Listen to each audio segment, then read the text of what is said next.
आज मैं आपको बताऊं कि मुझे मौका मिला यहाँ हमारे प्रधानमंत्री के घर पे आने का और इनसे बातचीत करने का। तो मैं कोई पॉलिटिकल क्वेश्चंस नहीं लाया हूँ।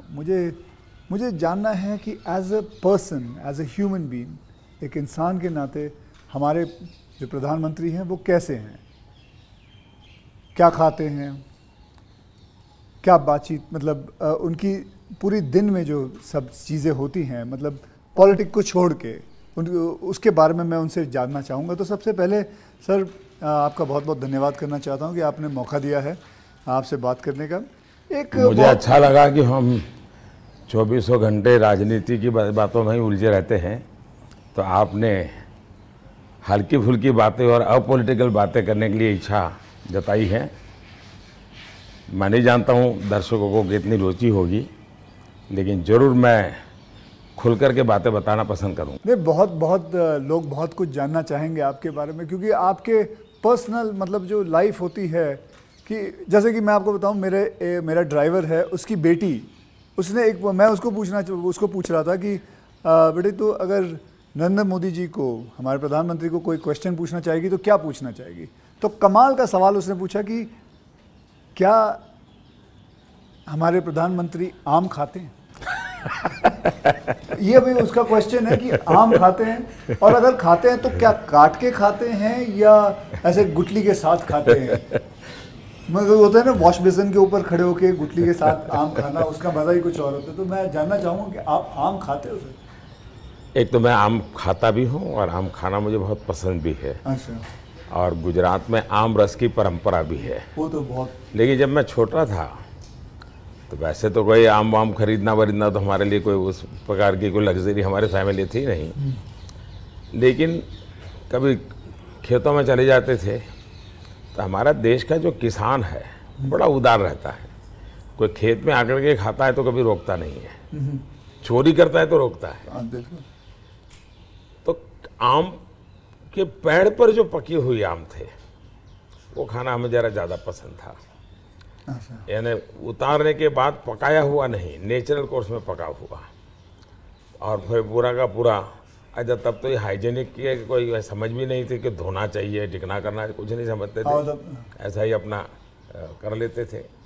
लेकिन बाद में जैसे जैसे बड़े तो कई वैरायटियों के विषय में जानने लगे, आम रस खाने की आदत लगी। लेकिन इन दोनों मुझे कंट्रोल करना पड़ता है।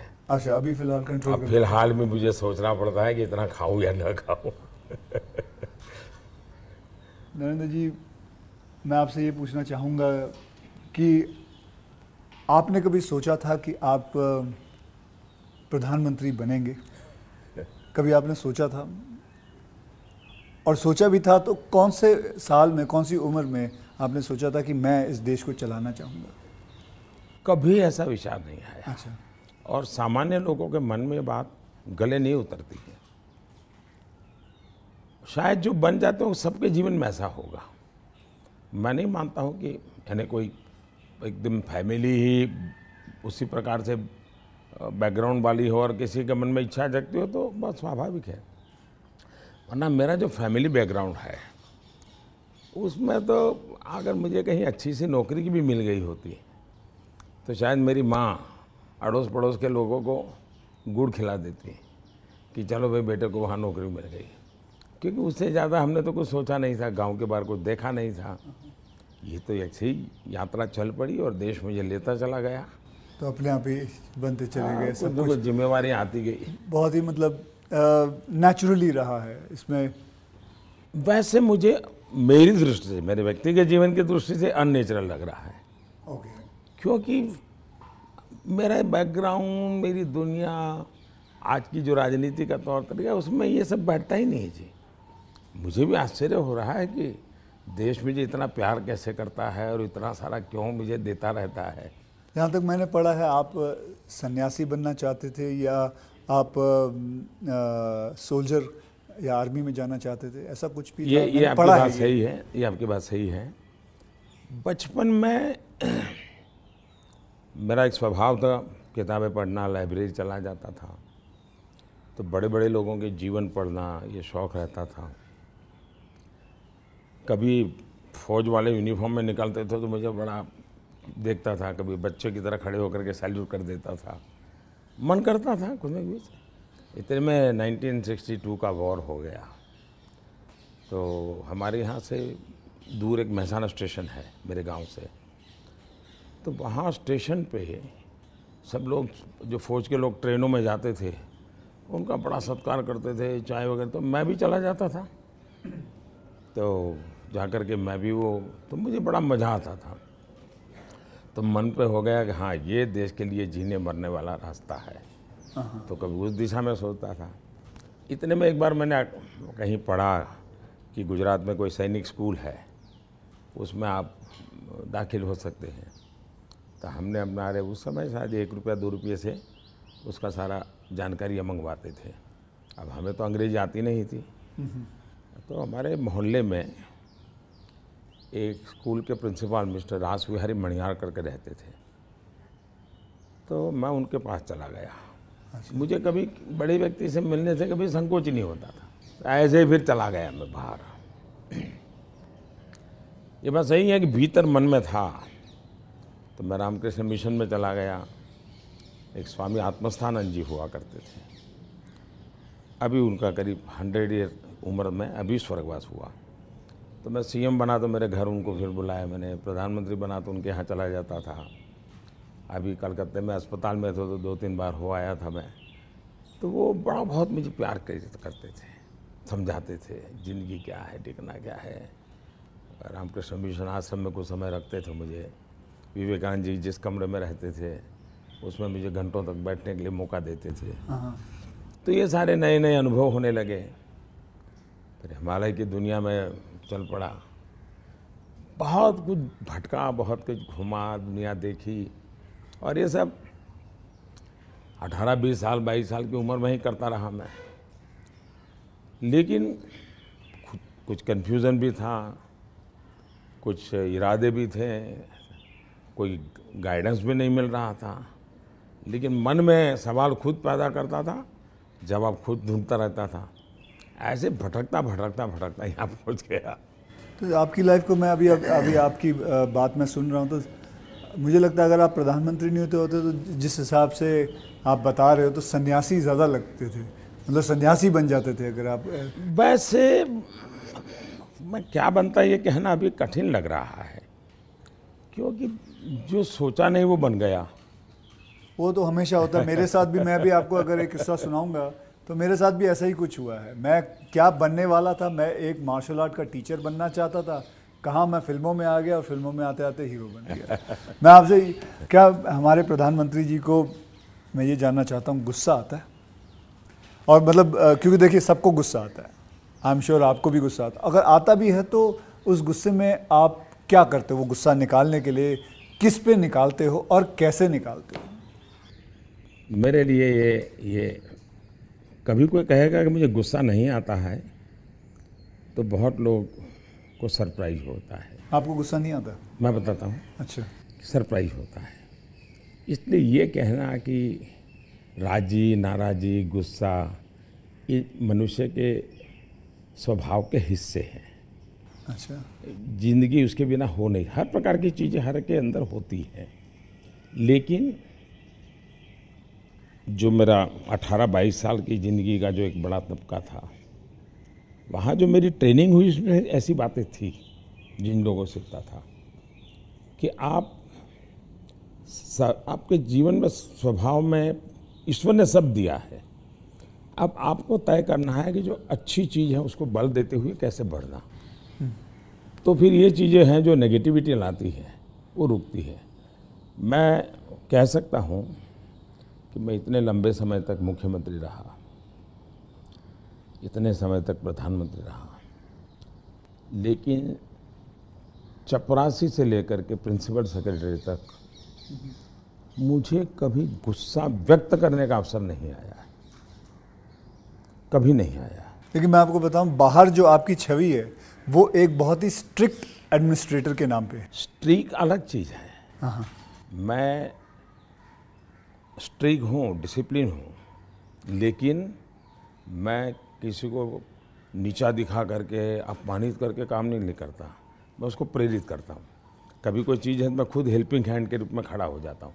मान लीजिए कोई कोई ड्राफ्ट लेकर के आया, तो एक तो तरीका होता है भाई क्या ले आए हो, दूसरा होता है वाह ऐसा करें ना, ये अपन करें तो कैसा रहेगा, आपको क्या लगता है ये करे तो कैसा होगा। तो क्या होता है मेरी 10 मिनट पहले ही इन्वेस्ट हो जाती है, लेकिन वो मुझे समझ पाता है। तो अगली बार जब वो आता है तो मुझे मेरा समय ही नहीं जाता, वो मेरी कल्पना के अनुसार चीज़ लेकर के आ जाता है। तो एक प्रकार से मैं कोई लेके आता है तो उसमें से सीखता भी हूँ और सिखाता भी हूँ, और मैं अपनी टीम बनाता चल जाता हूँ। तो मेरे प्रेशर हैं, स्ट्रेस हैं, वो नीचे नीचे नीचे डिवाइड होते चले जाते हैं। तो मेरे पास कुछ बचता ही नहीं है। तो मतलब आपको इतना गुस्सा नहीं आता? मैं अंदर तो होता होगा, मैं व्यक्त तो करने से अपने आप को बहुत रोक लेते हो। होता क्या है जी, कभी मान लो एक मीटिंग में आपने गुस्सा कर दिया तो मीटिंग का एजेंडा वगैरह सब छूट जाता है। हर एक के मन पे वो 2-3 मिनट की समय रहता है, वही छाया रहता है, वो बहुत नुकसान करता है जी। तो मैं जैसे मुझे गुस्सा आता है तो मैं आपको बताऊं, गुस्सा एक निकालना बहुत अच्छी बात है। मैं छोटा मुँह और बड़ी बात, मैं आपसे बहुत छोटा हूं, और मैं कहूँगा कि आप है ना गुस्से को जो है अंदर ना रखें, उसे निकालें। जैसे मैं निकालता हूँ, क्या करता हूँ, एक बॉक्सिंग बैग घर पे रखा हुआ है, जितना हो सकता है सुबह 4:30-5 बजे मार लेता हूँ और अपना गुस्सा निकाल लेता हूँ, और फिर थक हार के बस, या कभी समुद्र किनारे चला जाता हूँ और जोर से चीखता हूँ, कोई भी नहीं होता है। नहीं, इसके लिए एक अलग तरीका है। अच्छा। मन की स्थिति के लिए। ओके। एक तो होता है चेहरे पर, बॉडी पे गुस्सा आना और शब्दों में व्यक्त होना। दूसरा होता है आपके इमोशंस को। मैं अपने अंदर एक चीज़ डेवलप की थी, ऐसी कोई घटना है जो मुझे पसंद नहीं आई है और मेरा मन करता है कि ऐसा क्यों हुआ। कभी होता था मेरे साथ ऐसा क्यों हुआ, कभी होता था मैंने ऐसा क्यों किया, मुझे ऐसा नहीं करना चाहिए था। और कभी ईगो बीच में आता है तो मैं व्यक्त भी नहीं करता हूँ भाई आई एम सॉरी, मेरे से ये गलती हो गई, मनुष्य है। तो मैं क्या करता था, अकेला कागज़ लेकर के बैठता था, उस सारी घटना का वर्णन लिखता था, कैसे हुआ, क्या हुआ और मैंने क्या किया, क्यों किया, खुद ही। और उसमें जस्टिफाई करने की कोशिश नहीं करता था। फिर उसको मैं फाड़ करके फेंक देता था, पढ़ता भी नहीं था दोबारा। फिर भी मेरा मन शांत नहीं होता था, पूरी कथा दोबारा लिखता था, 3 पेज, 4 पेज, 5 पेज, उसमें उस सारे घटनाक्रम को डाल के पूरे पेपर पे रख देता, फिर से एक बार जीवंत कर देता था। हाँ। इससे क्या होता था कि वो चीज़ें, मेरी जो इमोशंस है उस कागज़ के अंदर आकर के फिर वो जल जाती थी। तो मैं एक प्रकार से फिर उस प्रक्रिया के दरमियान जो पहले मुझे सच लगता था कि मैं सच हूँ, 2-3 बार लिखते के बाद मुझे लगता है नहीं ये गलत है, मैं सच नहीं था, मैं ही गलत था। अच्छा। ये मैं आइडेंटिफाई कर लेता हूँ उसमें से। तो मतलब ये आपका तरीका है? हाँ। ये आप लेकिन अब वो नहीं रहा, इतना समय नहीं है। अच्छा। यानी मैंने अपने आप को ट्रेन उस प्रकार से किया था। से इतना बड़ा आपका घर है, जैसे मैं अपने घर पे अपनी माँ के साथ रहता हूँ, आपका मन करता है सर आपकी माँ, आपके भाई, आपके सारे जितने भी रिश्तेदार हैं आपके साथ घर पे रहें? पहला है कि अगर मैं पीएम बनकर के घर से निकला होता तो स्वाभाविक रूप से मेरा मन रहता है कि भाई सब वही रहे। मैं एक ज़िंदगी की बहुत छोटी आयु में सब कुछ छोड़ चुका हूँ, बहुत छोटी आयु में। मन नहीं करता माँ? बहुत छोटी आयु में छोड़ दिया। ओके। छोड़ दिया, उसके कारण वो ज़िंदगी ऐसी थी जो टोटली डिटैच बन गई है। और इसलिए जिसको कहे लगाव, मोह, माया, क्योंकि मेरी वो जो ज़िंदगी में जो घर छोड़ करके निकल गया था, वो जो ट्रेनिंग हुई वो उस प्रकार की हुई, और उसके कारण एक अवस्था के बाद छोड़ना है तो मुश्किल जाता है। उस समय जब छोड़ा तब तकलीफ हुई होगी, लेकिन अब ज़िंदगी वो बन गई। लेकिन फिर भी कभी माँ को बुला लिया था मैंने, कुछ दिन उनके साथ बिताए थे। अच्छा। मैंने, पर फिर भी जैसे मेरी माँ मुझे कहता है भाई तुम मेरे पीछे क्यों समय खराब करते हो, और मैं यहाँ क्या करूँगी तुम्हारे साथ रह के। मैं अपना चली जाती हूँ, मैं अपने पुराने गांव के जो लोग हैं कभी यहाँ मिलने आते तो बातें होती है, अपनी बातें होती, तुम्हारे साथ मैं क्या बात करूँ। तो स्वाभाविक है किसी का मन मेरे साथ नहीं लगेगा। तीसरा, मैं भी समय नहीं देता, जितने दिन माँ यहाँ रही तो मैं अपनी शेड्यूल में ही लगा रहता था, तो एक आध बार साथ में खाना खा लेता था। फिर मुझे भी कभी पेन होता था कि मैं रात को 12 बजे आता हूँ तो माँ को दुख हो रहा है कि क्या कर रहा है। मुझे अभी भी याद है, मैं आपसे जब पहली बार आपसे जब मैं मिला था तो मैं गुजरात में आपसे पहली बार मिला था जब आप वहाँ सीएम थे। तो उस वक्त एक या दो मतलब मैंने आपको एक दो चुटकुले सुनाए थे और आपने भी मुझे एक चुटकुला सुनाया था। तो मैं ये जानना चाहता हूँ कि आपका ह्यूमर अब प्रधानमंत्री बनने के बाद इंटैक्ट है? आप ह्यूमर मेरे परिवार में मेरी एक विशेषता मैंने है। जैसे आपको बताया आपकी छवि बहुत स्ट्रिक्ट है। आपका मतलब मैंने आपके जो साथ में जो काम करते हैं कई लोगों से ऐसे ही बातचीत करते वक्त वो बातें यार बड़ा काम करवाते हैं, तो वो जो एक बहुत स्ट्रिक्ट एडमिनिस्ट्रेटर, एक स्ट्रिक्ट हेडमास्टर, ऐसा लगता है मतलब हाथ में छड़ी होगी उनके। तो अभी भी आपका ह्यूमर एक बात तो ये जो छवि बनाई गई वो सही नहीं है। अच्छा, वो अलग बात है। सही नहीं है। और कोई ये कहता है कि मैं काम करवाता हूँ, शायद वो सही रूप में एनालिसिस नहीं कर रहा है जी। वो ये कहे कि हाँ काम बहुत करना पड़ता है, उसमें सच्चाई है। ओके। लेकिन मैं किसी को दबाव नहीं करता हूँ। लेकिन वो जब खुद मुझको देखते हैं, पहले जैसे ऑफिस से आमतौर पे प्रधानमंत्री 6-7 बजे निकल जाते थे, दोपहर में भी 1-2 घंटे वो ऑफिस में नहीं रहते थे। मैं सुबह से जाता हूँ, देर रात तक बैठता हूँ, तो वो भी देखते हैं कि भाई ये खुद मेहनत करते हैं। तो फिर उनको लगता है कि ये कोई हमसे मजदूरी नहीं करवाते, वो खुद बैठते हैं। तो कोई काम है तो मैं रात को 11 बजे फ़ोन करूँगा, अरे भाई उसका क्या हुआ, तो उनको लगता है ये अभी भी काम कर रहा है। तो एक प्रकार से एक टीम का स्पिरिट बन जाता है, एक वर्क कल्चर आप डेवलप करते हैं। मेरे आसपास में एक वर्क कल्चर डेवलप होता है और वो मैं खुद काम करता रहता हूँ, उसके कारण होता है। स्ट्रिक्टनेस, डिसिप्लिन थोपने से नहीं आती है, क्योंकि मैंने ह्यूमन रिसोर्स डेवलपमेंट में ही अपनी ज़िंदगी खपाई है। आप लोगों को अच्छा झूठ बोल कर इम्प्रेस भी नहीं कर सकते हो लंबे अरसे तक। वो सब देखते हैं आपको कि या बात ऐसी करते हो, करते ऐसे हो। तो आप जैसे हैं वैसे रहो और उनसे काम करिए। हाँ, मैं काम के समय काम में रहता हूँ, इसलिए इधर उधर की बातें समय ख़राब नहीं करता हूँ मैं। दूसरा, मान लीजिए मैं मीटिंग कर रहा हूँ और कोई मोबाइल फ़ोन अपना समय बिगाड़ रहा है, तो मैं फिर उनकी तरफ जा, अच्छा बताइए अभी मैं जो विचार कह रहा था क्या हुआ, तो उनका ध्यान नहीं था। तो उनको लगता था मोबाइल फ़ोन में मैं ट्विटर देख रहा था। तो तब से मेरी मीटिंग में लोग समझ गए कि मोबाइल फ़ोन लेके नहीं जाना चाहिए।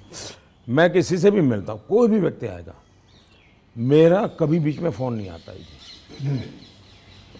मैं किसी को नहीं कहता। मानता हूँ, मैं भी आपसे 2-3 बार मिला हूँ, आपने मतलब इट इज। तो ये मैंने डिसिप्लिन खुद के जीवन में लाया, तो सामने वाले को लगता है कि यार ये टोटली मेरे लिए डेडिकेटेड टाइम था, इन्होंने कोई उपयोग नहीं किया। इन चीज़ों का एक प्रभाव पैदा होता है।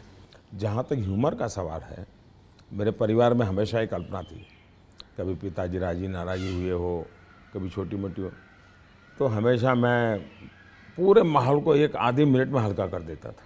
ये मेरा एक स्वभाव था। आज भी मुझे वो करने का मज़ा आता है, शब्दों से खेलना वगैरह। पर अब क्या हो गया है जी, हर चीज़ के अलग अर्थ निकाले जाते हैं, आधा अधूरा वाक्य उठा करके उछाल दिया जाता है। तो अब डर लगता है कि कहीं जा कर के इरादा वो नहीं होता है, हंसी मजाक कहावत सब होना चाहिए, लेकिन अब दुरुपयोग हो जाता है तो डर लगता है। आज ये सोशल मीडिया की वजह से लोग कोई भी शब्द कुछ भी उल्टा सीधा करवा सोशल मीडिया के बजाय टीआरपी वाले, परेशानी टीआरपी वाले करते हैं। तो आप जरा अपना ह्यूमर को बचा के रखते हो, लेकिन अपने दोस्तों के साथ आपके जो दोस्त हाँ, वो तो आज भी चलता है जी। मेरी कैबिनेट मीटिंग का विवेक होता है, तो मेरे जो जूनियर अफसर हैं, वैसे वो बेचारे संकोच करते हैं, क्योंकि उनके लिए पीएम जो एक ऑरा बना हुआ है दुनिया में, वो तो बड़ा अलग है। मैंने वो ऑरा रखा नहीं है, मैं दोस्ताना करता हूँ, तो मैं उनको चुटकुले सुनाता रहता हूँ कभी कभी। तो ऑपोजिशन पार्टी में आपके कोई दोस्त हैं? बहुत दोस्त हैं, बहुत अच्छे दोस्त। आप अभी भी उनके साथ कभी चाय पीना? बहुत अच्छे दोस्त हैं, हम लोग साल में 1-2 बार साथ खाना भी खाते हैं। अच्छा। हाँ, अब मैं खैर वो फॉर्मल होता है, क्योंकि लेकिन हम तो कहते हैं- कैमरा में देखते हैं, हम तो मीडिया के सामने, मीडिया जो दिखाती है हम तो वही देखते हैं, हमको तो पता ही नहीं एक होता ये। बहुत पहले की बात है, जी। तब तो मैं मुख्यमंत्री भी नहीं था, नहीं किसी काम से मैं शायद पार्लियामेंट गया था, और गुलाम नबी आज़ाद और मैं बड़े दोस्ताना अंदाज में गप्पे मार रहे थे। फिर हम बाहर निकलते तो मीडिया वालों ने पूछा, कह रहे यार आप लोग इतने पक्के दोस्त। तो मारते हो, फिर तुम तो बोले आरएसएस वाले हो, ये गुलाम नबी से तुम्हारी दोस्ती कैसे है? हाँ। तो फिर गुलाम नबी ने अच्छा जवाब दिया। हम दोनों खड़े थे, वो कहा देखो भाई, बाहर जो आप लोग सोचते हो ऐसा नहीं है, शायद एक फैमिली के रूप में हम लोग जितने जुड़े हुए हैं सभी दल के लोग, हाँ। वो शायद बाहर कल्पना नहीं कर सकते। आपको हैरानी होगी, और वैसे मैं ये बोलूँगा तो चुनाव में मेरा नुकसान भी हो सकता है लेकिन ये ममता दीदी हाँ। साल में आज भी मुझे 1-2 कुर्ते वो खुद सिलेक्ट करने जाती है, और मेरे लिए 1-2 कुर्ते भेजती है। अच्छा। हाँ।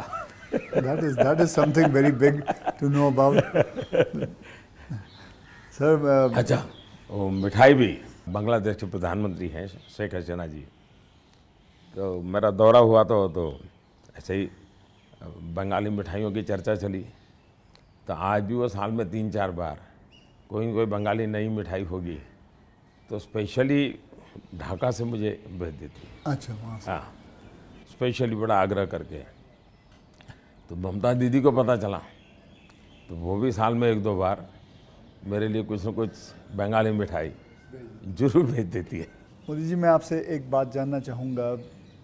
मैंने ये सुना है, जब मैं पिछली बारी आई थिंक पिछले साल मैंने ये सुना था कि जब आप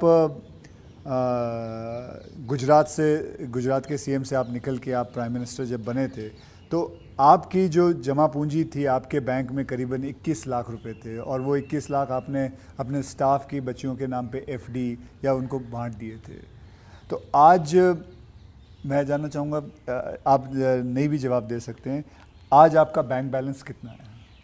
एक तो ये आधी अधूरी बात है। अच्छा। आधी अधूरी इसलिए है कि जब मैं गुजरात से सीएम के रूप में निकला, वैसे मेरा कोई बैंक अकाउंट नहीं था। सीएम बनने के बाद एमएलए बना तो मेरा तनख्वाह आना शुरू हो गया। आपकी बैंक अकाउंट नहीं? उसके पहले नहीं था कुछ। अच्छा, हाँ। हाँ, एक बचपन में निकाला था, तो वो भी एक बड़ी लंबी कथा है। मेरी स्कूल में, वहाँ मेरे गांव में एक देना बैंक का ब्रांच खुला, तो स्कूल के अंदर वो देना बैंक के लोग आए थे। उन्होंने सब बच्चों को एक गुल्लड़ देते, कुल्लड़ बोलते, गुल्लक दिया, और बच्चों को कहा भाई इसमें आपको पैसे डालना है और हर महीने बैंक में जमा कराना, आपके नाम से पैसा जमा होगा। तो हमने भी बैंक अकाउंट उसमें खुलवा दिया। अब हमारे गुल्लक में तो कुछ आया ही नहीं।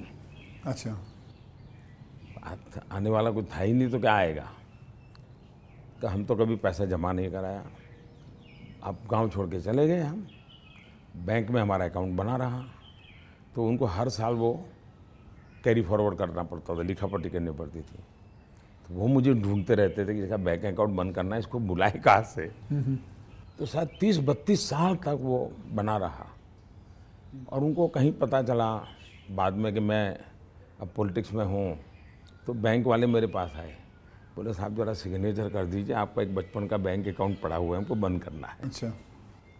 तो मेरी बैंक अकाउंट से दुनिया ये रही। लेकिन जब मैं सीएम बना, एमएलए बना, तो फिर जो वेतन मिलता है वो आना शुरू हो गया, तब बैंक अकाउंट खुल गया। मैंने तो कभी वो देखा नहीं है, मेरा स्टाफ देखता था। जब मैं निकला वहाँ से, तो मैंने हमारे अफसरों को बुलाया, मैंने कहा भाई ये मेरा तो है नहीं, मैं ले जाके क्या करूँगा, मुझे तो कोई उपयोग है नहीं, तो मैं ये दे देना चाहता हूँ। तो उन्होंने कहा कि भाई ऐसा मत कीजिए। मैंने कहा भाई मैं करूँगा क्या इसलिए जा कर के। तो खैर अफसर लोग मेरी इज्जत करते थे, तो ज़्यादा बहस नहीं की, चले गए। शाम को एक सीनियर अफसर को लेकर के आए मिलने के लिए। फिर उन सब ने तीन लोग थे, ये समझाया, बोले देखो मोदी जी ठीक है आपको ज़रूरत नहीं पड़े, लेकिन आपके ऊपर इतने कोर्ट केसेस चल रहे हैं गुजरात में, वकील भी इतने महंगे होंगे हैं, आपको कभी न कभी पैसों की ज़रूरत पड़ेगी। और पद पर तो कब रहोगे, कितना रहोगे आप? और बाद में बोले कोई नहीं देगा आपको। तो हमारी प्रार्थना है कि ऐसा मत कीजिए। तो मैंने कहा क्या करूं? बोले ठीक है, आपकी इच्छा है तो कुछ हिस्सा दीजिए। तो उसमें से मैंने फिर 21 लाख रुपया दिया। अच्छा, उसमें से दिया? हाँ, ओके। मेरे अपने जेब से दे दिया। और मैंने कहा कि ये जो हमारा सेक्रेटरीट है उसमें जो ड्राइवर है, हाँ, प्यून है, उनकी खास करके बच्चियाँ, उनको ये शिक्षा दीक्षा के लिए खर्च करना। अभी वो फाउंडेशन शायद बनाया हुआ है गुजरात सरकार ने, और उसमें से वो मदद कर भी रहे हैं। फिर वहाँ मुझे एक सरकार की तरफ से एमएलए को एक प्लॉट मिलता है। ओके। पैसों से मिलता है लेकिन कम पैसों खर्चे। में, हाँ। वो प्लॉट मिला तो मैंने पार्टी को कहा भाई ये ले लो आप, मैं आपको दे देना चाहता हूँ, मुझे कुछ चाहिए नहीं। तो मेरी वो प्रक्रिया चल रही थी। फिर पता चला कि वो मामला तो कहीं सुप्रीम कोर्ट में लटका पड़ा है, शायद वो ज़मीन किसी को दे नहीं सकते, इस प्रकार का कुछ है। वो मुझे पूरा याद मालूम नहीं क्योंकि मैं इस चीज़ों में रुचि नहीं लेता। लेकिन जब भी वो क्लियर हो जाएगा तो मैंने वो भी पार्टी को देना तय किया हुआ है। साहब सच में गुजराती है ना, क्योंकि गुजराती जो होते हैं वो पैसों के लिए बहुत सही रहते हैं। मतलब मैं नहीं मानता कि मतलब आपने अपना प्लॉट दे दिया, आपने पैसे दे दिए, तो आप, क्योंकि मैं आपको अगर आप इजाज़त दें तो मैं एक छोटा चुटकुला सुनाना चाहता हूँ। जी जी जी। एक गुजराती आदमी था, बुज़ुर्ग आदमी था, वो मर रहा था। तो वो कहता है मेरी गुजराती ज़रा इतनी ठीक नहीं है, लेकिन वो कहता है कि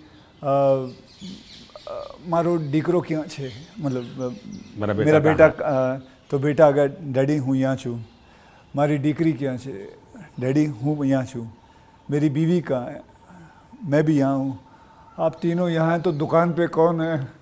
तो सारे के सारे इधर ही आ गए हो, तो मेरे दुकान पे कौन है? क्योंकि मैं मानने को तैयार नहीं हूँ कि, क्योंकि मैंने देखा है गुजरात, मेरे बहुत सारे गुजराती दोस्त हैं, गुजराती जो होते हैं वो अपने पैसों को बहुत सही संभाल के रखते हैं, वो अपने पैसों से दूर नहीं रहते। मैं आपको एक चुटकुला सुना दूँ। जो ठीक है, ये बहुत बड़ी बात। ओके।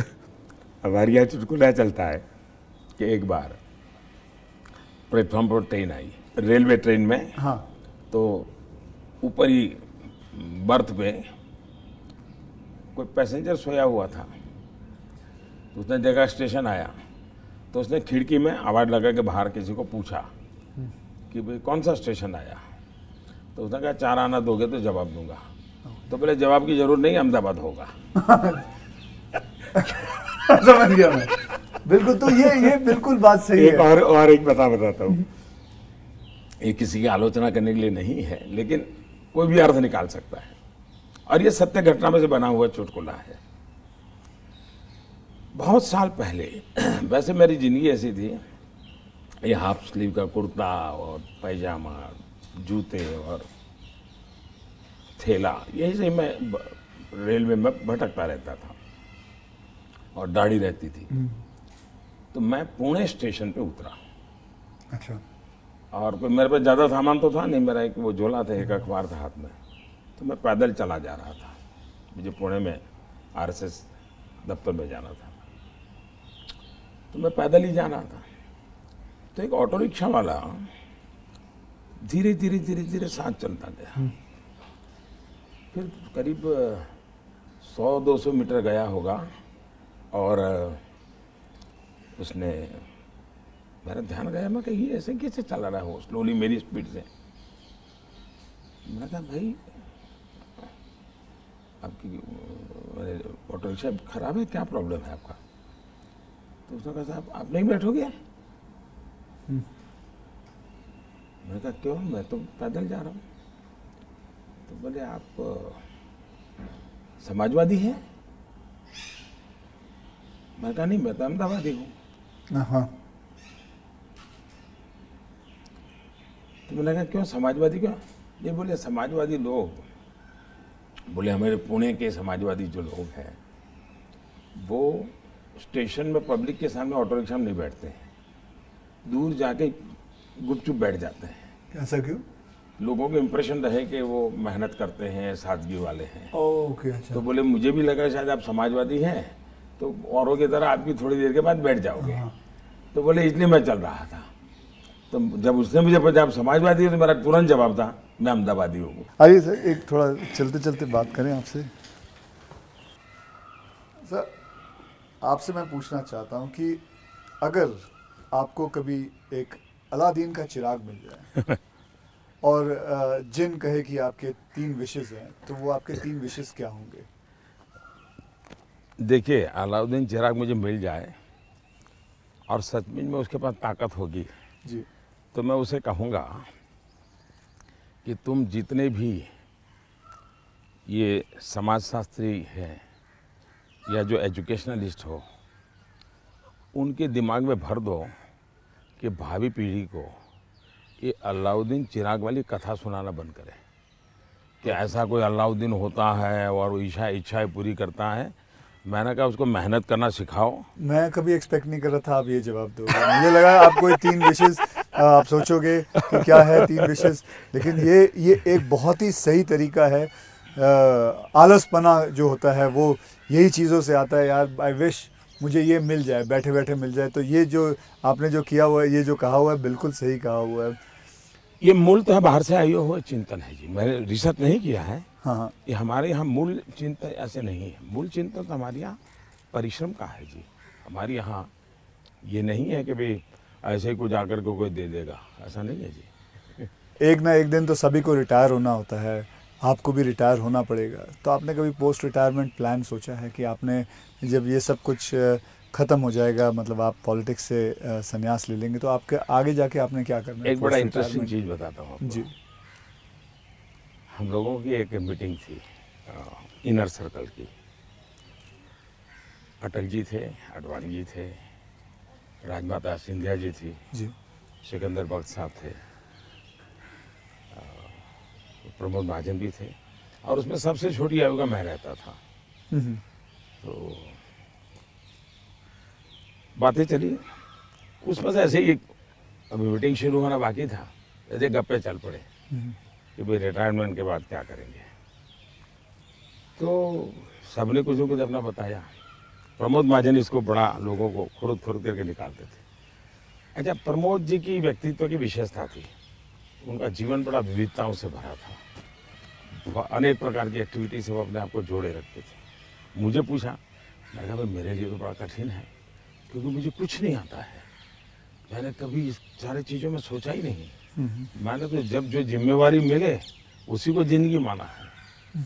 जिम्मेवारी ही मेरी जिंदगी है। अच्छा। और इसलिए मुझे कल्पना ही नहीं होती है कि इसमें समय बिताने के लिए कुछ करना पड़ेगा, मुझे अपने आप को एंगेज रखने के लिए कुछ करना पड़ेगा। और इसलिए मैं कभी नहीं मेरे मन में विचार आया और न ही मैं सोचता हूँ। और मुझे पक्का लगता है शरीर का कण कण और जीवन का पल पल किसी न किसी मिशन में ही खपाऊंगा। ये आपने सोचा हुआ है? ये शायद सोचना नहीं है जी, मेरे पास इसके सिवाय कुछ मुझे पर कौशल्य ही नहीं है। मैं जिस हिसाब से आप बताते हो कि मुझे लगता है आप ज़िंदगी में, मतलब जब सीएम से यहाँ जब पीएम बने थे, तो मैं ये जानना चाहूँगा कि सबसे वैल्यूबल चीज़ आप क्या लेके आए थे यहाँ इस घर के अंदर? इस घर के अंदर सबसे वैल्यूबल चीज़ आपकी क्या रही थी?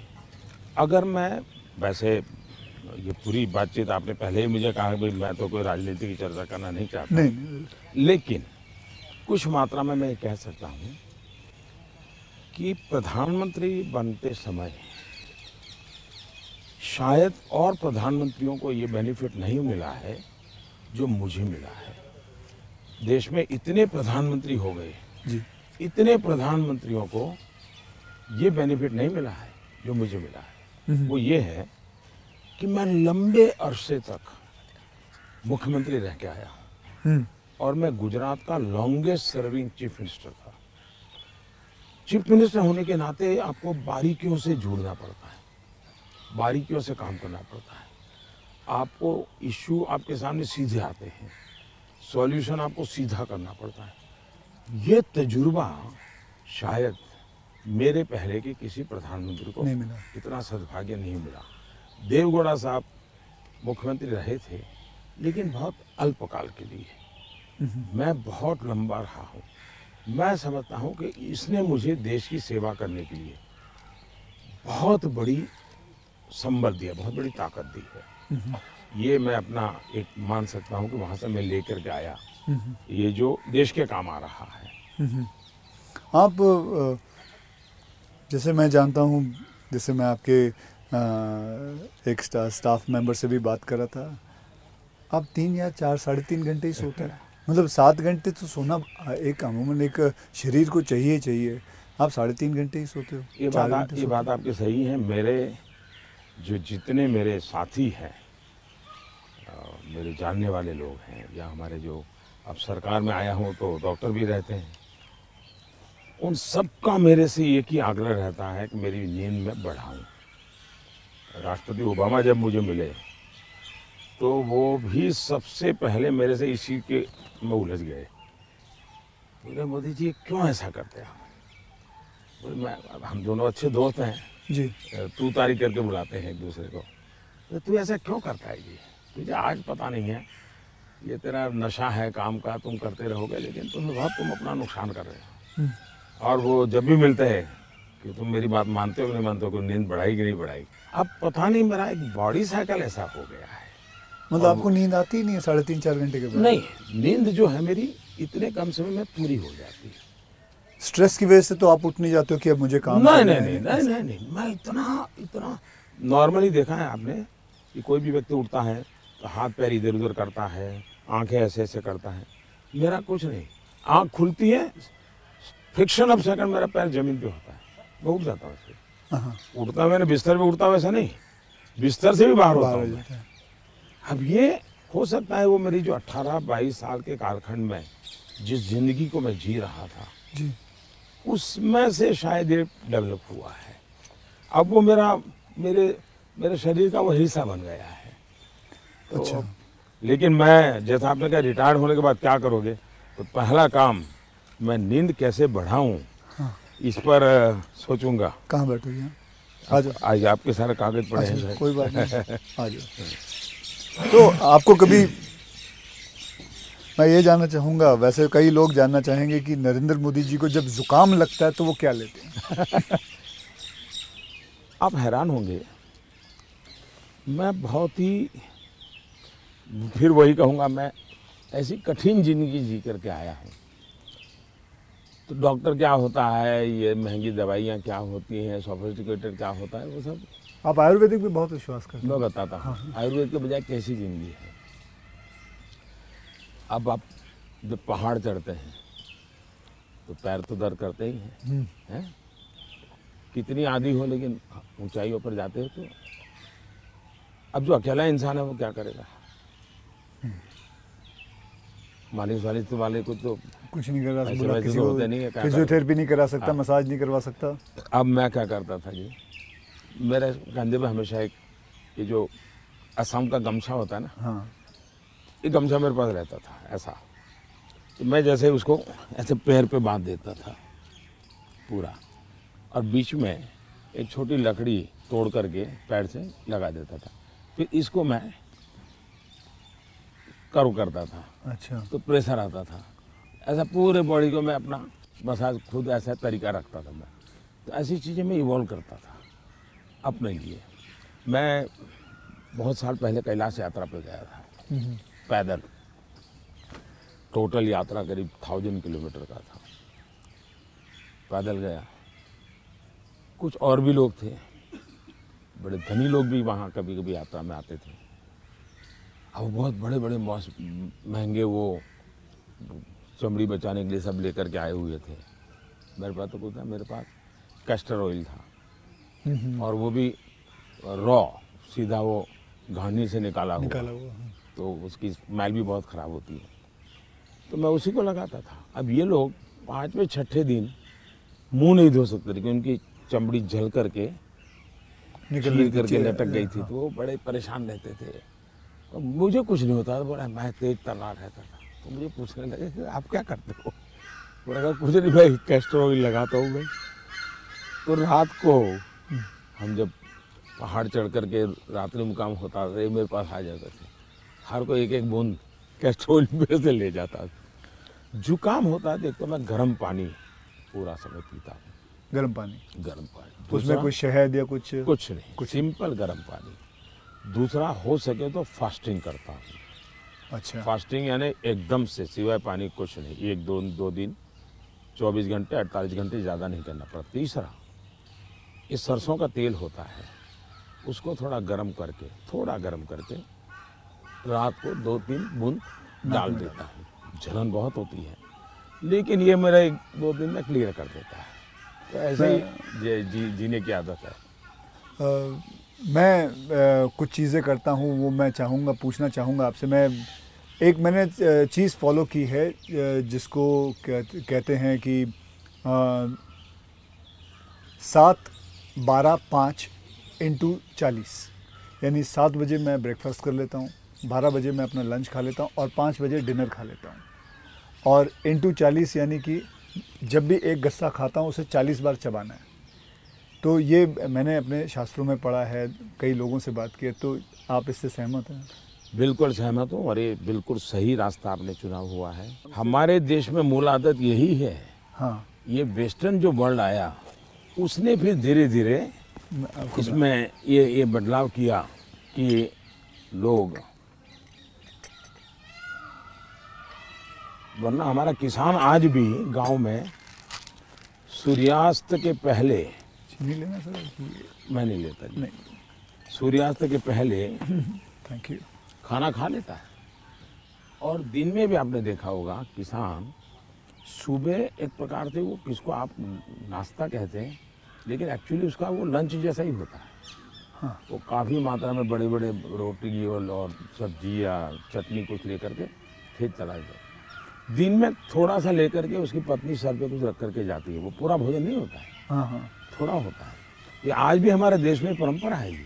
आपका एक फैशन स्टेटमेंट बहुत बढ़िया है, मतलब दाढ़ी वाड़ी एकदम सही किया हुआ।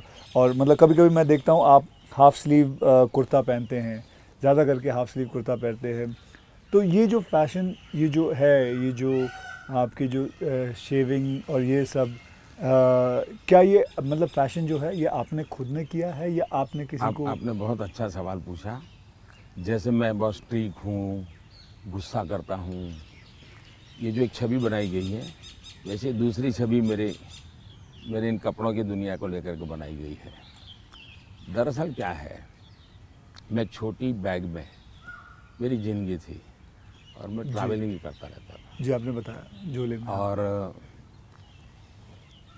तो मैं देखता था कि एक तो मैं कपड़े खुद धोता था। सीएम बना तब तक मैं कपड़े खुद धोया हूँ। ओके। कभी मैंने कपड़े, तो फिर मैंने कैसे सोचा कि लंबी बाहें रखता हूँ तो मुझे इतना ज़्यादा धोना पड़ता है। दूसरा मेरे बैग में वो जगह ज़्यादा लेता है, तो मैंने खुद नहीं काट दिया था।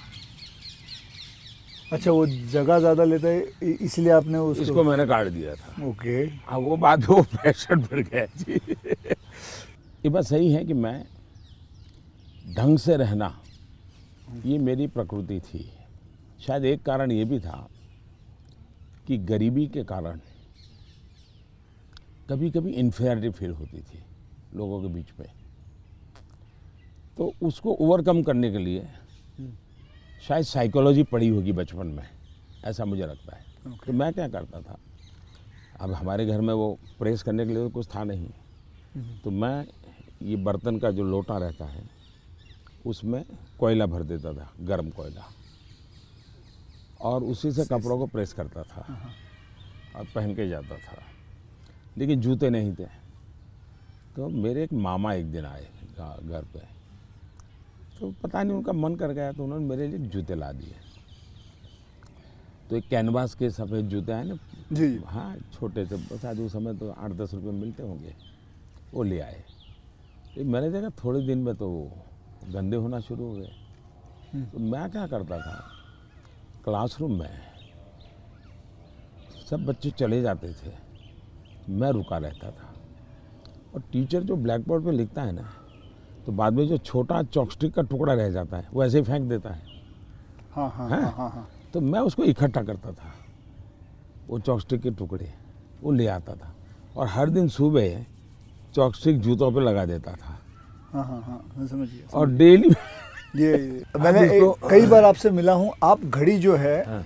वो अभी तो आपने सही पहनी हुई है, लेकिन घड़ी आप ज़्यादा करके ऐसे पहनते हो। घड़ी मैं सही पहनता हूँ क्योंकि मुझे मीटिंगों में बैठना पड़ता है ना, हाँ, तो मैं नहीं चाहता हूँ किसी को पता चले कि मैं ऐसे घड़ी देख रहा हूँ, उसको इंसल्ट फील होता है जी। अच्छा, तो मैं उसके सम्मान के लिए हमेशा कॉन्शियस रहता हूँ कि ऐसे चोरी छुपे से घड़ी देख लेता हूँ। आप कोई बैठा है बात कर रहा है और घड़ी देखते हैं तो मतलब कि आप उसको इशारा करोगे भी बहुत हो गया जाओ। तो आप ऐसे रखते हो। हाँ, तो ये मेरे मन में ऐसा है कि ये किसी का एक प्रकार के हिडन वे में, मतलब बहुत माइन्यूटली आप लेकिन आप मानते हो, मैंने आपको ऑब्जर्व किया कि आप घड़ी उल्टी पहनते हो। मैं देखा था कई आपने कई सही बार देखा देखा। आपने कि आप घड़ी उल्टी पहन के आपने सही देखा। मोदी जी, मैं आपसे ये जानना चाहूँगा कि ये जो सोशल मीडिया का आजकल तो पूरा ज़माना है एंड मैंने देखा है कि आप काफ़ी एक्टिव रहते हैं, लेकिन जो आपको लोग प्रश्न पूछते हैं या लोग आपसे बात करते हैं, तो आप खुद देखते हो ट्विटर या इंस्टाग्राम, ये सारी चीज़ें आप देखते हो सर? मैं आप ज़रूर देखता हूँ और एक प्रकार से उससे मुझे बाहर की बहुत प्रकार की जानकारियाँ मिलती हैं जी। और मैं आपका भी ट्विटर देखता हूँ और ट्विंकल खन्ना जी का भी ट्विटर देखता हूँ। और कभी कभी तो मुझे लगता है कि वो जो मेरे पर गुस्सा निकालती है ट्विटर पे, तो उसके कारण आपके पारिवारिक जीवन में बड़ी शांति रहती होगी। उनका पूरा गुस्सा मेरे पर निकल जाता होगा। हाँ। इसलिए आपको बड़ा बड़ा आराम रहता, सुकून मिलता होगा। तो मैं आपके लिए इस प्रकार से काम आया हूँ, खास करके ट्विंकल जी के लिए। और शायद ट्विंकल जी को पता नहीं होगा, उनके नाना जी, चिनू भाई, चुन्नी भाई, उनसे मैं मिला था। अच्छा, ये तो बहुत पहले। बहुत पहले की बात। और कारण क्या था, ये बड़ा इंटरेस्टिंग है। जी। गुजरात में एक बहुत बड़ा अकाल पड़ा था, तो हम लोग कुछ न कुछ सामाजिक काम करते थे। उसमें हम लोगों को ये बटर मिल्क के केंद्र चलाते थे, छाछ पीने के लिए गर्मी में लोगों को। हाँ, बटर मिल्क, तो वो मूल सुरेंद्रनगर जिले में हम बहुत बड़ी मात्रा में करते थे। तो उस एक कार्यक्रम में मुंबई में एक सज्जन थे, मिठाई के बहुत बड़े व्यापारी थे, नाम तो मैं भूल गया, वो उनको लाए थे और उन्होंने डोनेशन भी दिया था। हाँ। और हमने ऐसे छाछ केंद्र चालू किए थे बटर मिल्क के, ओके। बहुत बड़ी मात्रा में। जैसे पानी की परब रहती है वैसे छाछ की परब रहती थी और हर गरीब व्यक्ति वो। तो उस समय मैं उस सेवा के काम में लगा था और उस समय इनके नाना जी वहाँ आए थे, तो उस समय मेरी उनसे मुलाकात हुई थी। अच्छा, तब मुलाकात। काफ़ी बातें हुई थी उनके साथ, तो मेरा उस प्रकार से उनसे परिचय रहा है। तो आप मतलब खुद भी पढ़ते हो और लोगों को बिल्कुल, मैं जवाब पढ़ता देते भी हो? हूँ और मज़ा लेता हूँ। आपको वैसे मैं जब आप अपने ऊपर कोई मीम्स बने हुए देखते हो, जो सोशल मीडिया पे मीम्स आते हैं, तो वो मीम देख के आपको हंसी आती है? वैसे आपने कहा गुस्सा तो आता नहीं ज़्यादा करके, लेकिन वो जो मीम्स आप देखते हो तो आपको कैसा लगता है? जैसे देखो, मैं कुछ 4-5 मीम लेके आया हूँ, ये देखिए। ये लिखा है, this T seller can give nation unity, equality, safety, prosperity. तो ये एक है। इसमें लिखा हुआ है, चटनी के बिना ढोकला है बेकार, अब की बार मोदी सरकार। ये देखिए, मेरे ही सारे फ्रेटर्निटी के लोग आए थे, आपसे मिले तो सबके चेहरे पे यहाँ लगा दिया जय श्री राम। ये आपने देखा कभी? ये मैंने नहीं देखा, ये आज देख रहा हूँ। अच्छा, ये नहीं देखा आपने? तो ये रोहित शेट्टी जो है, ये एक्शन डायरेक्टर हैं, मीट्स नरेंद्र मोदी जी, और अगले दिन आपको उन पर इतना असर पड़ा, सीधा मोटरसाइकिल लिया आपने, निकल पड़े। तो ये मीम देख के आपको कैसा लगता है? मैं एंजॉय करता हूँ। मैं उसमें मोदी को कम देखता हूँ, क्रिएटिविटी को ज़्यादा देखता हूँ। हाँ। तो मुझे उस क्रिएटिविटी के प्रति, यानी मेरा घोर भी विरोध होगा, मुझे बड़ा मजा आता। क्या बड़े सटीक तरीके से कहा है उसने। मतलब बहुत अच्छी क्रिएटिविटी उनकी है, मतलब क्या सोचते हैं ये लोग, और यूं झटके में सोच रहे हैं। हाँ, फ्रिक्शन ऑफ सेकंड जी। मैं आपको बताऊं, आप और मैं भी बात कर रहे हैं, जब सोशल मीडिया का ये सबसे बड़ा बेनिफिट मुझे ये है कि मुझे कॉमन मैन की जो सेंस है, हाँ, उसकी जो क्रिएटिविटी है, उसका एनालिसिस है, ये समझने में बड़ा। वरना क्या होता है, ये बनी बनाई लोगों की जो परोसी हुई चीज़ होती थी, जी, 5 स्टार फूड जैसा होता था वो, ये एक प्रकार से फुटपाथ पर का जो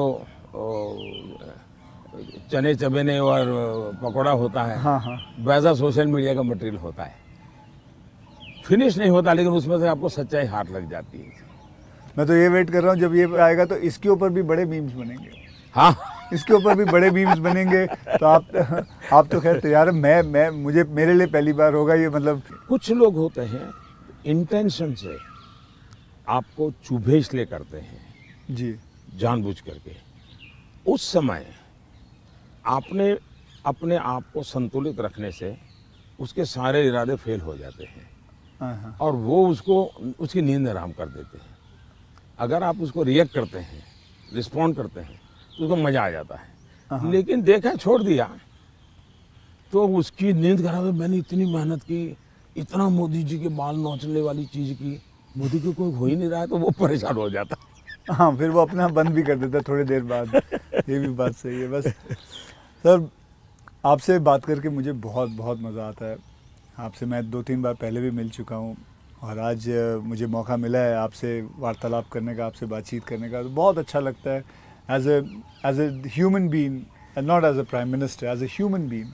you are a lovely person, you are a person जिसने ज़िंदगी में सब कुछ देखा है, झेला है, पाया है और खोया भी है, और सैक्रिफाइस आपकी ज़िंदगी के। ये मेरा एनालिसिस है जो मैं आपसे अभी बात करके मेरा एनालिसिस है कि आपके ज़िंदगी के आपने बहुत सैक्रिफाइसेस भी किए हैं। So we are glad, I am glad that मुझे ये मौका मिला है आपसे बातचीत करने का। क्या आप मंथली आपकी जो सैलरी में से कुछ आप अपनी माता जी को भेजते हैं? ऐसा है कि हमारी माता जी खुद मुझे देती हैं आज भी। अच्छा, वो भेजती हैं? आज देती है। जैसे जब भी मिलने जाऊंगा तो ₹1.25 वो पक्का मेरे हाथ में देती है आज भी। अच्छा। और वो हमसे कभी अपेक्षा नहीं करती, कभी अपेक्षा नहीं करती। उनको ज़रूरत भी नहीं है। दूसरा, शायद मैं एक ऐसा मुख्यमंत्री भी रहा और एक ऐसा प्रधानमंत्री रहा हूँ, मेरे परिवार पर का कोई खर्चा सरकार पर नहीं है। वरना बाकियों को परिवार का मेडिकल हेल्प मिलता है, सब। मेरे परिवार कुछ लेता नहीं, कुछ नहीं लेता है। मैंने, हाँ, ये बात है, बिल्कुल बिल्कुल। तो ये एक प्रकार से, लेकिन इसका मतलब ये नहीं कि कोई माँ के प्रति लगाव नहीं है, ऐसा नहीं है।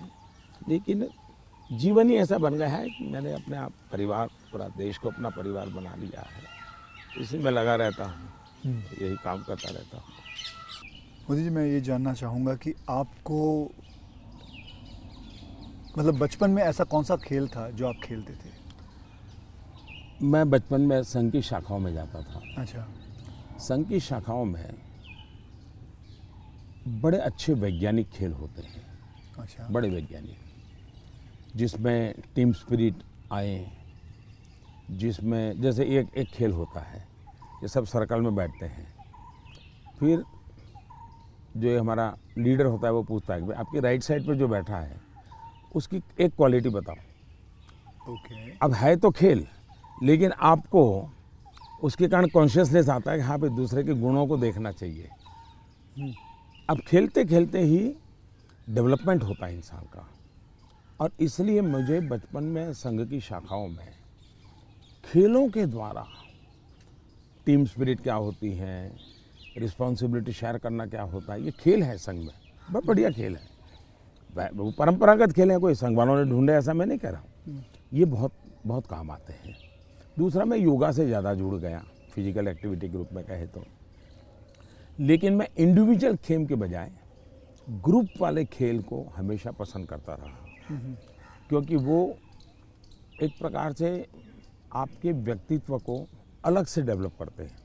जो इंडिविजुअल खेल होता है वो आपको एक अलग प्रकार का डेवलपमेंट करता है। वो गलत करता है ऐसा मैं नहीं कह रहा हूँ, लेकिन अलग प्रकार का करता है। टीम के अंदर खेलने से अलग प्रकार का होता है। आपको एडजस्ट करना पड़ता है, आपको साथ चलना पड़ता है, आपको किसी की लीडरशिप करनी होती है, आपको सबॉर्डिनेट को संभालना होता है। तो ज़िंदगी जीने के लिए ग्रुप वाले गेम्स खेलने चाहिए। ओके। इंडिविजुअल कितना ही हम बढ़े चल जाएं, लेकिन ग्रुप वाले खेल जरूर खेलना चाहिए, ये मेरा मत रहता है। मुझे, आपने कभी गुल्ली डंडा खेला है? बिल्कुल खेलता था गुल्ली गाँव डंडा में। खेलते? हाँ, हमारे यहाँ गांव में खेलते थे, फिर कंचे खेलते थे। हाँ, लेकिन ज़्यादातर मैं तैरने के लिए चला जाता था, मुझे पानी पसंद था, अच्छा। तो तैरने के लिए चला जाता था। दो कारण थे, एक तो मेरे परिवार के सारे कपड़े मैं धोता था, परिवार के सभी सदस्यों के। अच्छा।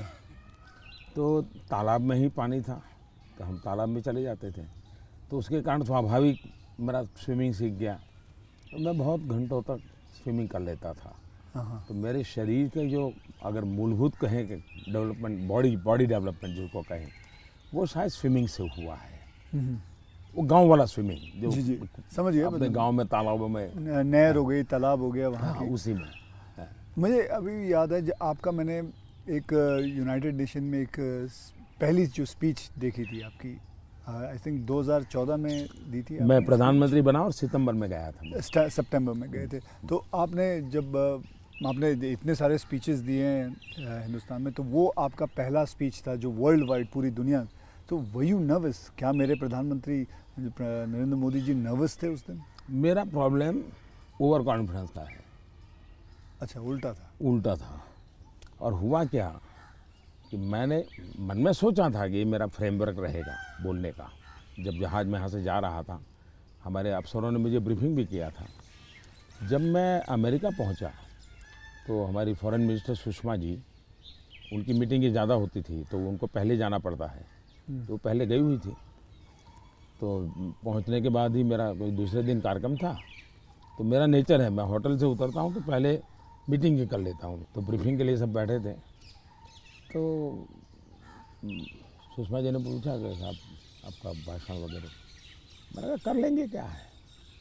तो वो अड़ गई। उन्होंने बड़ा आग्रह नहीं कि बोले साहब ऐसा नहीं चल सकता। अच्छा, अफसर लोग बोल नहीं पाते थे मुझसे, किसी ने मुझे कहा भी नहीं था। बोले यहाँ एक्सटेम्पो भाषण नहीं करना चाहिए, बोले लिखित स्पीच होना चाहिए। मैंने कहा भाई मैं तो न किसी को लिखने के लिए कहा है, न मैंने लिखा है, मैं तो हर जगह वैसे ही करता हूँ। खैर काफ़ी दिन हमारी आधा घंटा तक बहस होती रही, लेकिन उन्होंने बिल्कुल पकड़ कर रखा, नहीं साहब इसमें आपकी नहीं चलेगी, आपको मानना पड़ेगा। तो मैंने कहा क्या करेंगे ये? तो मैंने कहा मैं अपना बता देता हूँ मुझे क्या बोलना है। तो मैंने वहीं पर उस दिन मैंने कहा इसके आधार पर आप बना दीजिए। फिर वो स्पीच तैयार हुई। अब मुझे स्पीच प्रॉब्लम नहीं था, पढ़ना ये प्रॉब्लम था।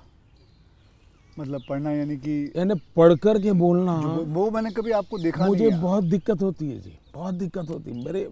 मेरा थॉट प्रोसेस इतना तेज चलता है। तो मेरा वो पहला भाषण जो है, हाँ, वो पढ़ कर के मैं किया हुआ हूँ, यानी एक्चुअली पढ़ रहा हूँ मैं। आपने देखा होगा मेरे हाथ में कागज है। तो ये अच्छा, सबसे पहले मुझे नेपाल प्रधानमंत्री बनने के बाद तो वहाँ भी मैं एक्सटेम्पो बोल दिया था, और वो भाषण आज भी मशहूर है जी। आज भी मशहूर है भाषण। नेपाल में पहला भाषण था। तो एक्सटेम्पो वाला भाषण आपका हमेशा, मैंने कभी वैसे देखा नहीं तो आपको। मेरे लिए फिर वो ये इस प्रकार की जो मीटिंगें होती हैं उसमें ये बहुत आवश्यक हो गया। बाद में मुझे भी ध्यान में आया कि भाई ये देश का मसला होता है, कोई इधर उधर शब्द न चला जाए। तो फिर खैर मुझे उस डिसिप्लिन को फॉलो करना चाहिए। लेकिन मेरे पहले भाषण का मेरा अनुभव ये है। अच्छा, फिल्में देखते हैं? अभी नहीं देख पाता हूँ। लास्ट फिल्म कौन सी देखी? लेकिन मेरे गांव में एक थिएटर था जी, और मेरा एक दोस्त था दशरथ करके, उसके पिताजी थिएटर के बाद सिंह चना बेचते थे। अच्छा। और हम गांव वाले उनको लक्ष्मण भाई थिएटर वाला बोलते थे। वो बेचते थे तो चना से, तो उनसे हमारा परिचय था। तो हम वहाँ जाके बैठते थे, और अगर थिएटर में दर्शक कम है और जगह बची है तो फिर वो थिएटर के बाहर ही बैठते थे। तो मालिक को कह देते कि ज़रा इन बच्चों को बिठा दो ना। तो फिर वो मुफ्त में हमको थिएटर में जाने का मौका मिल जाता था। वो लक्ष्मण भाई जो सिंह चना बेचते थे उनके कारण। तो मैं और हमारा वो दोस्त है दशरथ, तो हम दोनों जाके बैठ के मूवी देखते थे। तो बचपन में मूवी देखने का यही एक हमारा तरीका था। बाद में तो ज़िंदगी ऐसी बन गई तो कोई मौका नहीं मिलता। लेकिन शायद एक अमिताभ बच्चन जी आए थे जब मैं सीएम था। अच्छा। तो उनका बड़ा आग्रह था एक पा फिल्म शायद। जी बिल्कुल। तो देखने के लिए उनके साथ में चला गया था। एक बार अनुपम जी खेर आए थे, उन्होंने टेररिज्म को लेकर के एक फिल्म बनाई थी, सीएम था मैं, टेररिज्म को लेकर के एक फिल्म बनाई थी, वेडनेसडे शायद, हाँ वेडनेसडे, हाँ, तो वो मैं उनके साथ देखने चला गया था। तो ऐसा कुछ हुआ है, लेकिन वो भी ज़्यादा लेकिन अब पीएम बन के बिल्कुल नहीं, अब तो आपके वक्त भी नहीं मिलता, बिल्कुल नहीं कर पाया, अब आपने बिल्कुल ज़रा नहीं सा कर पाया। कि मैंने एक फिल्म बनाई थी, आपको मैंने हल्का सा कुछ बताया भी था पहले कि टॉयलेट एक प्रेम कथा पे फिल्म बनाई थी, और मैं खुद देख नहीं पाया, लेकिन मैंने लोगों को बहुत कहा हाँ वो कि देखो भाई सामाजिक जीवन पर कैसे फिल्में चल सकती है और बन सकती हैं। हाँ वो कमर्शियल हिसाब से मैंने पूरे बनाए थे, बल्कि गाने वाने वगैरह ये माँ पिता सब कुछ उसमें रखा हुआ था, और नहीं, असली कथा मैसेजिंग, पे था। सोशल मैसेजिंग था, वो अच्छा था। हाँ तो लेकिन खैर वो तो मैंने रियल लाइफ में किया था, लेकिन आपने रियल लाइफ में करीबन 9 करोड़ से भी ज़्यादा टॉयलेट्स बनाए हैं, तो ये तो मतलब ऐसा कैसा हो गया जैसे कि आपने जैसे ही आप प्राइम मिनिस्टर बने तो सबसे पहले आपने स्वच्छता के ऊपर बात की, टॉयलेट्स के ऊपर बात की, तो आपको वो डर नहीं लगा कि आप पहली बार मतलब आप प्राइम मिनिस्टर बन रहे हैं और सबसे पहला मतलब द फर्स्ट फ्यू मुद्दा इसी पे रखा हुआ है, स्वच्छता पे रखा हुआ है, स्वच्छता आपके लिए बहुत मायने रखती है? मैं मेरे जीवन में मैंने गांधी जी वगैरह जो पढ़ा है, और कुल मिला के मैं देखता हूँ कि हमारे देश में बीमारी, गरीबी, इन सब की चीज़ों के साथ हेल्थ बड़ा सबसे बड़ा विषय है। लेकिन प्रिवेंटिव हेल्थ के लिए 2 चीज़ें मैं देखता हूँ, एक स्वच्छता और एक फिटनेस। आप अपने शरीर को फिट रखिए, बनाइए, तो बाकी आर्थिक रूप से बोझ बनता नहीं है ज़िंदगी, उस प्रकार से जिए। पर्सनल हाइजीन में तो हमारे यहाँ शास्त्रों के कारण, संस्कारों के कारण, घर में आओ तो पैर धो करके आओ, हाथ धो, मंदिर में जाते हो तो नहा करके जाओ, सब बहुत सिखाया जाता है। सोशल हाइजीन के प्रति हम उदासीन रहे हैं। और भारत जैसा देश दुनिया में, अगर इतना बड़ा दुनिया को देने के लिए टूरिज्म डेवलप नहीं हो रहा है, एक कारण है गंदगी जी। वैसे भी किसी भी समाज के लिए शोभा नहीं देता है। तो मेरे मन में एक बड़ी चीड़ है, और मैंने सोचा इसको एक जन आंदोलन बना देना चाहिए, और देश को गर्व होना चाहिए, हम लोगों को गर्व होना चाहिए कि हमारे देशवासियों ने इस कार्यक्रम को अपना बना लिया। और ये 9 करोड़ टॉयलेट बन जाना, 2014 के पहले 38% रूरल सैनिटेशन था, 98% हो गया। मतलब देश तैयार था, और मुझे खुशी है कि देश ने किया है। मैं तो कौन होता हूँ करने वाला जी, देश ने चीज़ को उठा ली। आप एज अ प्राइम मिनिस्टर आप कभी चिल एकदम आराम करते हैं, मतलब कुछ आराम से बैठ के यूं बैठे हैं गार्डन में सोच रहे हैं, बस ऐसे ही कुछ नहीं, चिल आउट के लिए मेरी एक आदत है, मुझे अब कर नहीं पाता हूँ, लेकिन मेरा बड़ा स्वभाव रहा है। एक तो मुझे सुबह 5 बजे चाय पीने की आदत है, बिना शक्कर। चीनी में लेता नहीं, हाँ चीनी लेता नहीं हूँ। अच्छा, नहीं लेते? मुझे कोई प्रॉब्लम नहीं है, लेकिन आदत नहीं लेता हूँ। दूसरा, मुझे शाम को 6 बजे, दिन में किसी के साथ कटसी के लिए बैठ गया, थोड़ा ले लिया 2 घूंट तो अलग बात है, चाय की आदत नहीं है। लेकिन शाम को 6 बजे मुझे चाय की आदत है, ऐसा लगता है मेरी बॉडी रिक्वायर कर रही है। लेकिन वो मुझे तब मज़ा आता है, मैं छत के नीचे नहीं हूँ, सीधा आसमान से मेरा संपर्क होना चाहिए, खुले में बैठा हूँ, अकेला बैठा हूँ, और वहाँ आराम से चाय पीता हूँ।